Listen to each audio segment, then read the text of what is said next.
Hi warm welcome to our YouTube channel. आज हम लोग डिस्कस करने जा रहे हैं क्लास 8 के साइंस के फर्स्ट चैप्टर जो कि है क्रॉप प्रोडक्शन एंड मैनेजमेंट। तो इस चैप्टर को डिस्कस करने में सबसे पहले हम लोगों को क्या जानना होगा कि क्रॉप होता क्या है।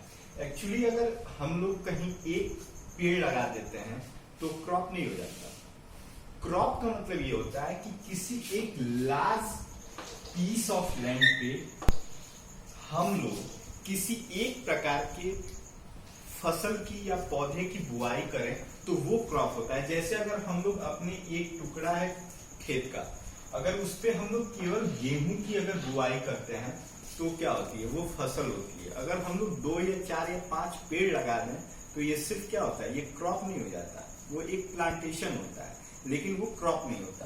तो अगर इस बेसिस पे हम लोग क्रॉप का डिफिनेशन बनाना चाहें तो क्रॉप क्या होता है। Crop is the production of a same type of the plant on a large piece of the land is called crop। अगर अब उसके बाद से हम इस चैप्टर पे आते हैं कि प्रोडक्शन, किसी भी चीज का अगर हम लोग बुआई करते हैं या रुपाई करते हैं या उसका जो भी करें, जो कि एग्रीकल्चर रिलेटेड जो भी हमारी एक्टिविटीज है, अगर हम उनको करते हैं तो इससे सबसे पहले उसका बेनिफिट क्या होता है, उसका रिजल्ट क्या होता है। अगर हम लोग कोई भी काम करते हैं, जैसे अगर आप लोग साल भर पढ़ाई करते हैं तो एट लास्ट क्या होता है, अल्टीमेटली आपको क्या देखना पड़ता है कि उसका प्रोडक्ट क्या है। प्रोडक्ट क्या मतलब क्या कि उसका रिजल्ट क्या है। और अगर हम इस चीज को एग्रीकल्चरल लैंग्वेज में समझें तो इस चीज को हम लोग ये कहेंगे कि उसकी यील्ड कितनी हुई। और यील्ड का मतलब क्या होता है, पैदावार।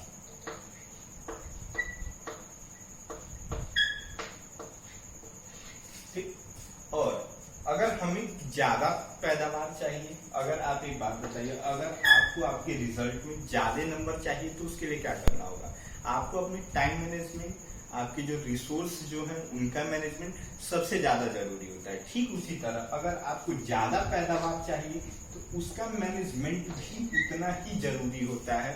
अगर आपको कम पैदावार, अगर आपका मैनेजमेंट नहीं सही होगा, अगर आप खाद अगर आपको खेत में डालना है, अगर आप उस सही टाइमिंग पे नहीं डालेंगे, सही समय पे नहीं डालेंगे, तो सब कुछ करने के बावजूद भी आपका प्रोडक्शन क्या होगा, बहुत लो होगा।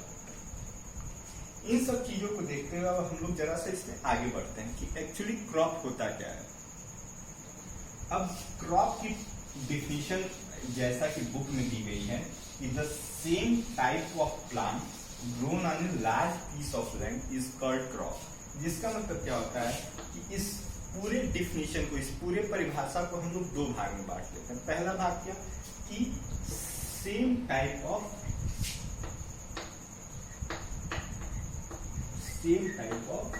प्लांट। दूसरा क्या है, grown over large piece of land.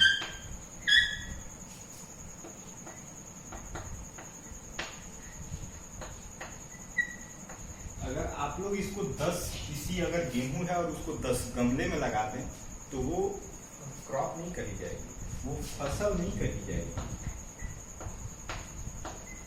तो इस डिफिनीशन को अगर हमें समझना हो तो हम लोग इसको 2 पार्ट में कर सकते हैं कि same type of plant grown over large piece of land. और अब थोड़ा सा इस चैप्टर में हम लोग आगे बढ़ते हैं और क्रॉप का कितने डिफिनेशंस होते हैं। जैसा कि पहला खरीफ, दूसरा रबी।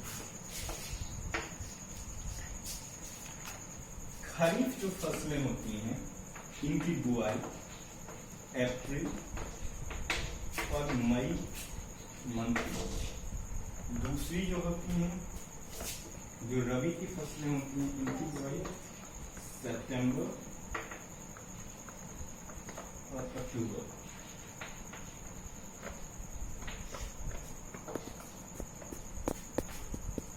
इस वक्त हमारे यहाँ खरीफ की बुआई चल रही है। खरीफ की बुआई का एक फेमस और सबसे डिस्टिंग्विश्ड जो क्रॉप होता है वो क्या होता है? राइस। और वही अगर हम लोग रबी में आए तो क्या होता है?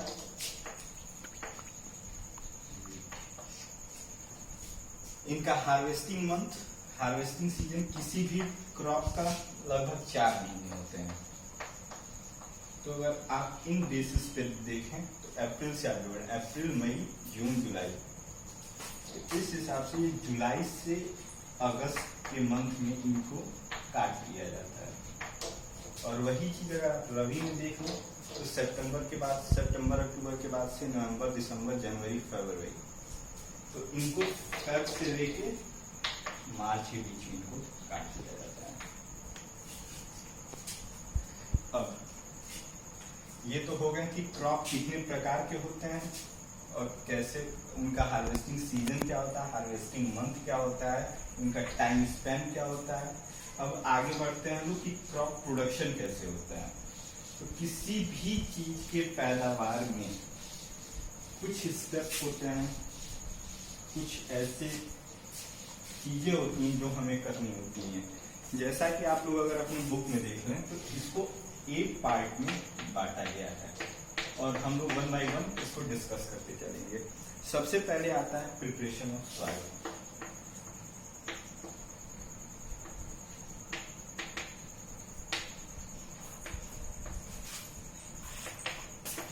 क्लास में भी छात्र है।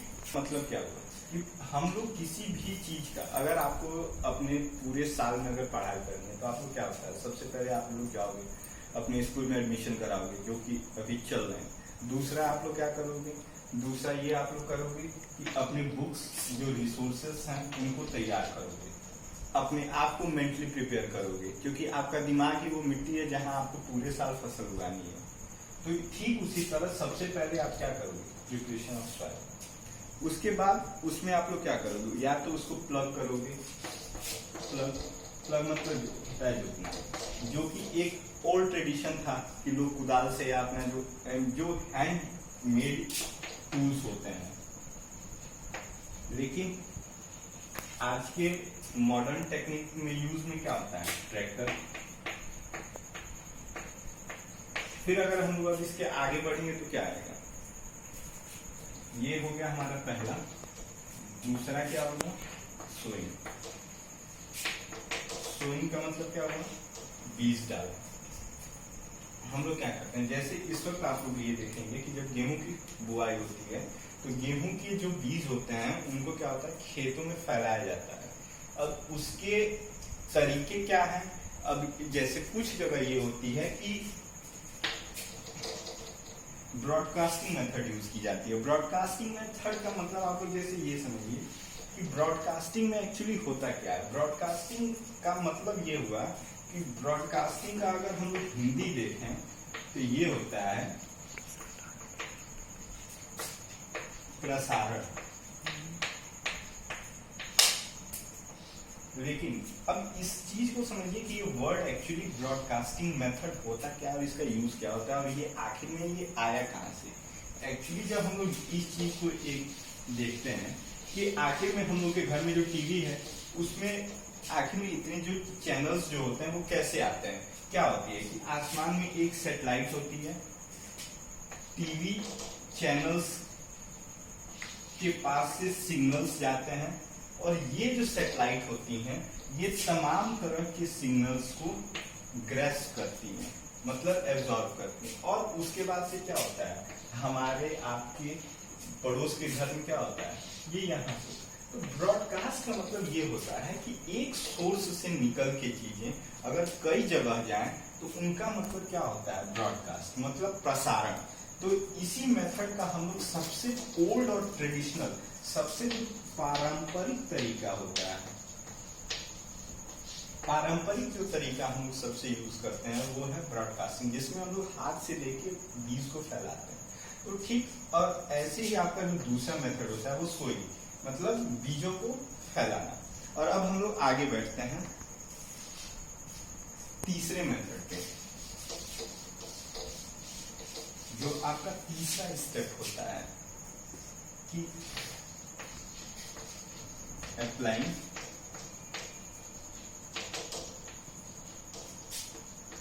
manure and fertilizer। यहाँ दो शब्द यूज हुए हैं, मैन्योर और फर्टिलाइजर्स। ये देखने में एक तरीके से लगते हैं, दोनों का लगभग अर्थ भी समान है, काम भी समान है, लेकिन दोनों में अंतर होती है। मैन्योर का मतलब क्या हुआ और फर्टिलाइजर का मतलब क्या हुआ? मैन्योर वो चीजें होते हैं जो सॉइल की प्रोडक्टिविटी को बढ़ाते हैं।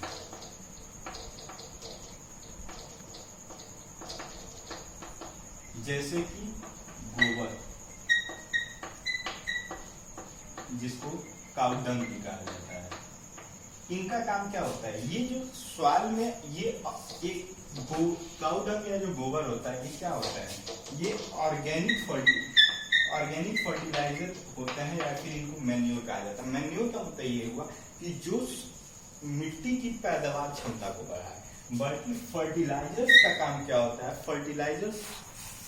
फर्टिलाइजर्स जो होते हैं, वो जो प्लांट होते हैं उनकी कैपेसिटी को बढ़ाता है। उनकी कैपेसिटी को बढ़ाने का मतलब ये हुआ कि उनके अंदर जो ग्रोथ है, जो उनका जो सेल डिवीजन होता है प्लांट्स के अंदर, उनको तेज कर देता है, जिससे कि पैदावार जो होती है वो बढ़ जाती है, फसल जल्दी तैयार होते हैं, कीट मकोड़े कम लगते हैं।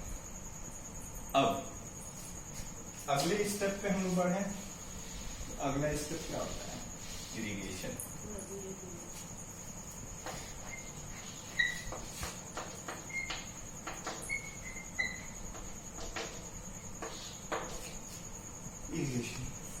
इरिगेशन अगर आपको पूरे साल अगर आपको पढ़ाई करते हो, अगर आपको खाना ना दिया जाए, पानी ना दिया जाए, आपको वो सारे रिसोर्सेस ना प्रोवाइड किए जाए जो आपके एक वेल एफिशिएंट ग्रोथ के लिए सबसे ज़्यादा जरूरी है, तो आपका की पूरी मेहनत जो होती है वो बेकार हो जाती है।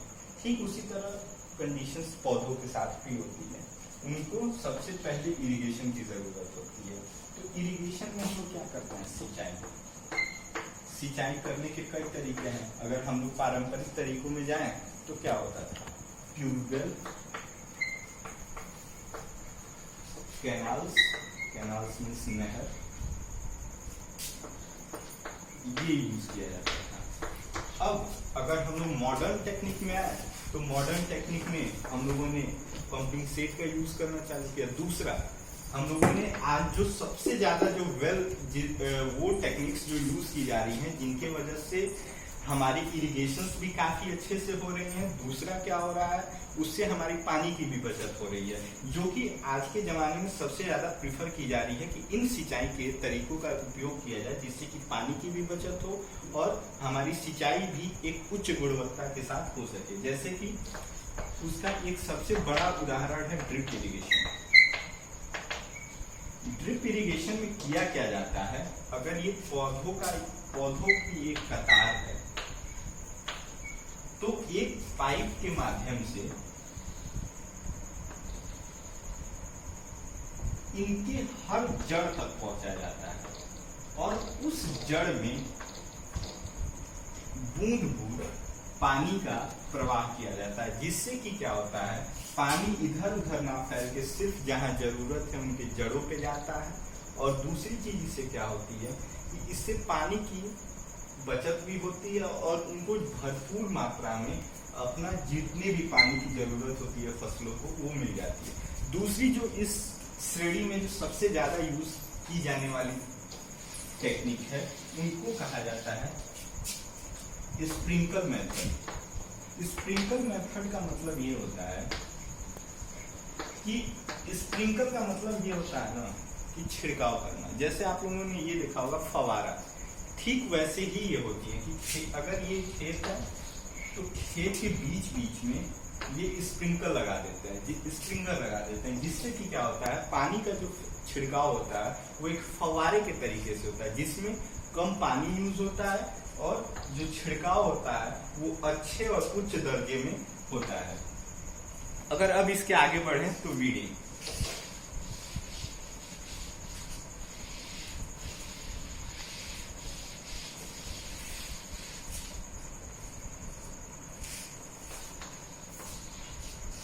पांचवा जो होता है वीडिंग। वीडिंग का मतलब ये होता है कि खेत की निराई और बुआई करना। जैसे कि क्या होता है कि खेत में कभी कभी अनवांटेड ग्रास जो होते हैं वो, या फिर प्लांट जो होते हैं वो जम जाते हैं। जैसे कि क्या होता है कि घास जमने लगती है, तो समय समय पे खेत की निराई और बुआई भी जरूरी है, जिससे कि क्या हो कि खेत की जो प्रोडक्टिविटी है उनको ये ना एब्जॉर्ब करें, उनको ये ना सोखें, और इसके बदले जो उसके अंदर जो फर्टिलिटी है उनको प्लांट एब्जॉर्ब करें, और जिससे कि क्या हो उनके अंदर एक अच्छी ग्रोथ हो। और अगर अब इसके आगे बढ़ें तो हार्वेस्टिंग, जो कि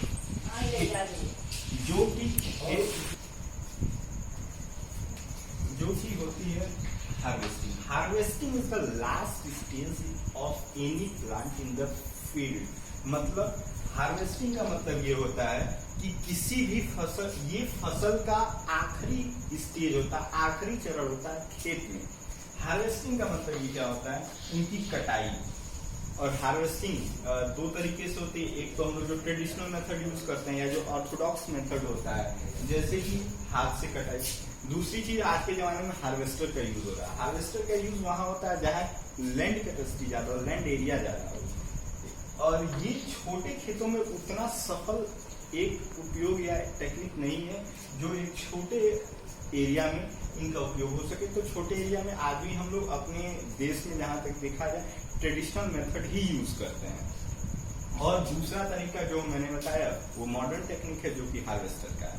और जो उसके आगे अगर हम लोग बढ़े तो जो सातवां स्टेप है स्टोरेज का। स्टोरेज एक ऐसी समस्या है जिससे अभी तक हमारा देश ग्रसित है, क्योंकि स्टोरेज की कैपेसिटी जो हमारे पास है, एक तो ट्रेडिशनल मेथड जो अभी भी हम लोग यूज कर रहे हैं, उसमें सबसे ज्यादा नुकसान ये है कि आप उसको स्टोर तो करते हैं लेकिन उसमें नुकसान होने की संभावना बहुत ज्यादा होती है। और दूसरी चीज ये है कि गवर्नमेंट भी इस सेक्टर को लेके अभी उतना सजग नहीं है। जैसा कि हम लोग ये देखते हैं कि गवर्नमेंट की अभी तक एक रिसेंट डेटा में ये पाया गया कि गवर्नमेंट के पास आज भी अपने 45% जो क्रॉप प्रोडक्शन है उसको स्टोर करने की कैपेसिटी नहीं है गवर्नमेंट के पास। खैर, गवर्नमेंट इन सेक्टर्स में काम कर रही है कि इनको कोल्ड स्टोरेज कैपेसिटीज को अपने यहाँ बढ़ाया जाए, जिससे कि जो फसल का नुकसान हो वो कम से कम हो।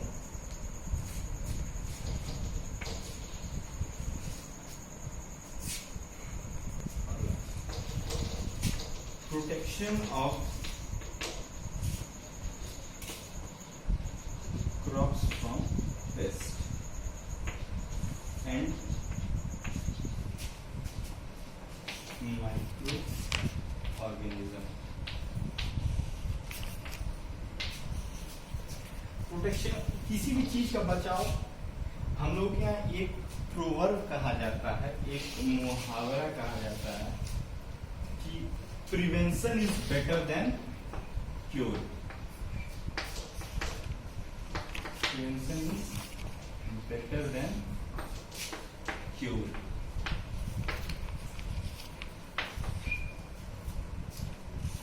इसका मतलब ये होता है कि prevention is better than cure, और इसीलिए ये होता है कि बचाव इलाज से ज्यादा बढ़िया है।